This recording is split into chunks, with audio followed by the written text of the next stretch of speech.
It's been a few months since my life has gone back to normal. Currently, I do not feel safe anywhere. I used to dorm at my college, but I had to go back home during the second semester due to some strange occurrences happening there. I do not plan on dorming anytime soon. It might not be the smartest thing to share this since it's still under investigation, but maybe it will make people more cautious of social networking. It sure has made me wary of trusting strangers online. November of last year was when the messages first appeared. Ever heard of Snapchat before? For those of you who don't know what Snapchat is, it's an app that lets you send pictures to your friends, but they only last for a couple of seconds. Once those seconds are up, the picture disappears forever, meaning you can never really see them again. You can only send pictures you take at the moment, and they can only be seen for a few seconds. You can also draw and write text on the pictures. You can even send videos. I never really knew about Snapchat until I was introduced to it by my friends. They encouraged me to download it, and being the weak-willed person that I am, I gave in to peer pressure. It seemed kind of fun at first. I was taking pictures and sending them like crazy. Most of the time, I just took pictures of myself making the goofiest faces and putting random letters for texts. I also went out of my way to take pictures of the funniest things. I remember taking a picture of this dude's butt crack while he bent down to tie his shoes. Yeah, it was gross, but downright hilarious. There were a lot of people who added me as friends on Snapchat. Most of them came from Facebook or the contact list on my phone. This also included some people I didn't know too well, but they still sent me pictures either way, and it was actually pretty nice. I guess Snapchat made it easier to break the ice with people I randomly added or haven't seen in a while. One day in November, someone called Wary One Forever added me on Snapchat. At the moment, I didn't think too much of it. I figured it was just another one of my Facebook friends. Instantly, the first message this person sent me was a paper with Sharpied handwriting on it, and a heart drawn underneath. It read, "Hey cutie, how are you?" Once 4 seconds had passed, the message had disappeared. I was flattered by the fact that whoever this person was referred to me as cutie. I'm guessing it was probably a girl flirting with me a bit. I sent her back a picture of me with my eyebrow raised and a smirk on my face. After that, I added the text, "I'm doing good. You think I'm a cutie?" And then sent it to her for 5 seconds. A few minutes later, I got another picture from her. The picture was of a teddy bear carrying a red heart with a white backdrop. The text read, "You're on my top 5. Right away, I wanted to know who this person was. For the next couple of days, we messaged each other. She never sent me pictures of herself. For some reason, she wouldn't even tell me her name. I kept pushing her to send me a picture, but she always made excuses or sent stupidly drawn stick figures instead. With that, I believe that she was either really ugly or really shy. And I was hoping for the latter. I decided to let it go, thinking that she must really be into me, if she's that secretive with revealing her face and even her name. One day, while I was in the library, I checked Snapchat real quick, while I was taking a break from typing a paper for one of my courses. Sure enough, there was a message from Wary One Forever. As soon as my finger tapped it open, I almost jumped out of my seat. She sent me a picture of a person, the first time she'd ever done so. But that's not what got me all bothered about this picture. I knew the picture of this person definitely wasn't her. In fact, it was a guy sitting on a couch, wearing a white shirt and blue sweatpants, looking straight into a laptop, bookshelves in the background. The text read, "I see you." I looked behind me and all around me. There was no one who seemed suspicious. Just a bunch of college students in their own little worlds. Still, I didn't want to read too much into it. After all, Why psych myself out for something that seemed like harmless flirting? I sent her a picture of me with this confused look on my face and typed out, "I don't see you. Why didn't you say hi?" The next picture she sent me was of a poster of my college mascot, with the text that said, "I was so nervous, you're just so cute." From how I saw it, it just seemed like I had a secret admirer, who possibly went to the same college. I sent her a message asking, "So, you go to my college name, too?" She never answered my question, even though she opened my message. Things just got weirder after that small incident. A couple of times she sent pictures of me walking into lecture halls, eating in the cafe, in line for food, and even talking to my friends. I don't remember all the texts, but there were some that stood out to me.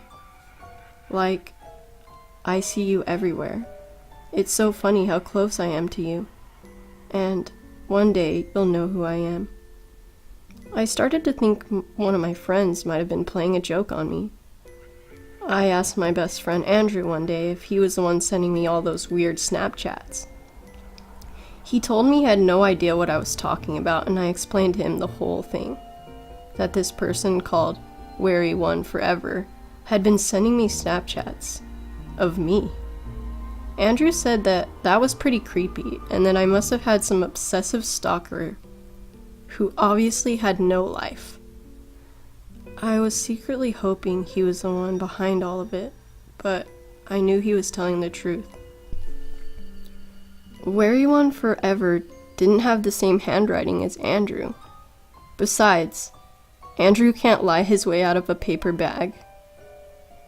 After talking to Andrew, I asked all my other friends about it, but they also told me the same answer. Either it really wasn't them, or they were playing an elaborate mindfuck on me. One of them had to come clean, but no one ever did. And the Snapchats were getting a little too eerie. My secret admirer started sending me pictures of only me and nothing else. She rarely added text on them anymore. It was like she was playing Where's Waldo with me, and oddly enough, I was Waldo. It became her mission to send a picture of me at least once a day. I began to pay more attention to my surroundings, but the only people I see every day are my friends. I never saw the same face anywhere I went. I figured my friends had to be the ones messing with me. Eventually, I stopped sending messages to Wary One Forever, thinking it was best to ignore and pretend like it didn't bother me, even if they did. I didn't mention the messages anymore, and I even stopped opening them. They just kept piling up, and were always there when I opened Snapchat. The fall semester was almost over at that time. December came, followed by colder days and nights, loaded with college assignments, projects, and final exams. Even though all of this sounded intimidating, I was a little relieved, to be honest. It gave me the excuse to focus all my attention on something more important than those messages. And yet, whenever I looked at my phone for the time or a new text message, I always saw a notification from Snapchat. Wary One Forever sent you a message. After a week of ignoring them, I finally let my curiosity get the best of me. Once I started opening one, I saw a picture of me, but when I blinked it was already gone. I opened another message, me again, but it disappeared as fast as the last one. As I opened those messages one by one, I could feel my heart sink deeper and deeper with each message. They were all pictures of me, all over campus. I couldn't even fathom as to how this person was able to follow me from one place to another. She even took pictures of me during lectures and when I came out of the bathrooms. That day I decided to stay in my dorm room, since I was starting to become paranoid. My roommate, John Michael, wasn't there most of the time. Some of my friends were texting me to join them for lunch, but I was in no mood to come out and show myself to my secret admirer. She seemed to know where I was every single time. To avoid my chances of being another Snapchat message, I only came out to buy myself a sandwich that day. When I looked at my phone a few times, I was pleasantly surprised at the lack of Snapchat notifications from her. I was able to breathe normally again, even though part of me was worried about going out. After all, I couldn't just stay trapped in my dorm room every day. I had classes to be in, friends to hang out with, and parties I wanted to go to before the semester ended. That night, I couldn't really sleep. I actually felt more alive that moment than I did the whole day. It was impossible for me to go to sleep when I had a million thoughts racing through my mind. Unsurprisingly, all those thoughts were related to those damned Snapchat messages. Finally, I fell asleep for what felt like hours, looking at the darkness. The next morning, I woke up tired and not in the greatest of moods. I checked my phone to see the time. It was 12 in the afternoon. Out of habit, I also checked Snapchat for any new messages I could have received. The more recent ones were from Wary One Forever. Her messages took up all my Snapchat. It had to be almost 50 she sent me. Seeing her username alone made my body tremble with morbid curiosity. Before I opened the messages, I noticed something was off about them right away.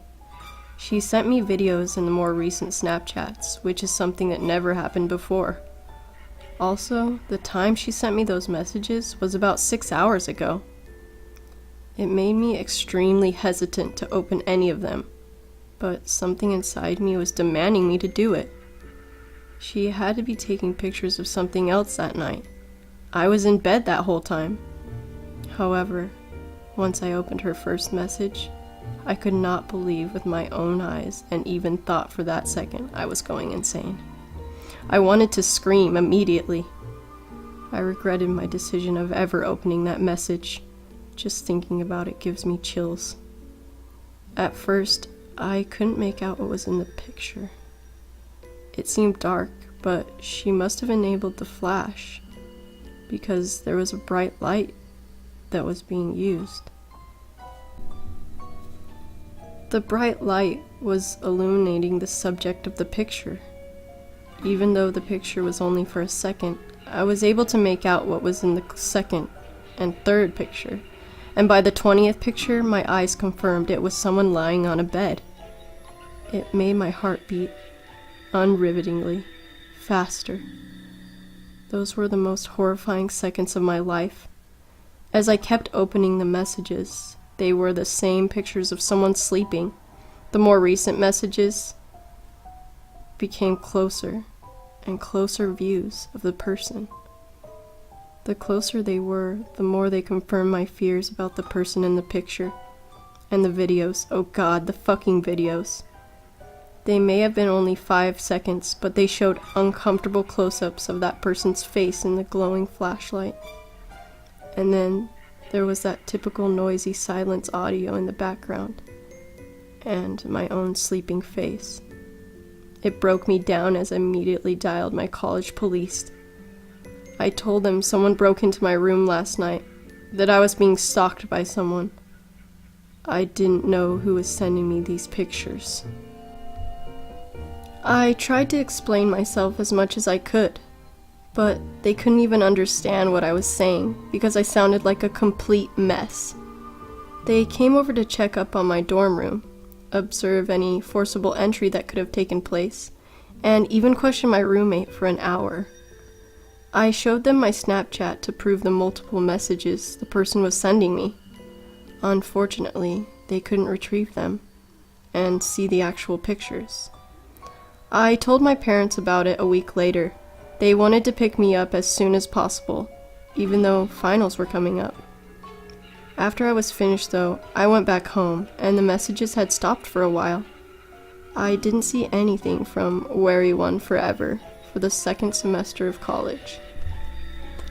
The police are still trying to find out who the perpetrator, and are currently trying to contact the maker of Snapchat to retrieve those terrifying pictures. At that time, my life was going back to normal. And yeah, I was still using Snapchat just for the innocent fun of it. The last days of the semester, though, became a different story altogether. It was a typical Friday night, and I was home alone watching TV and chowing down on some snacks. I just completed the last of my finals, so I was treating myself.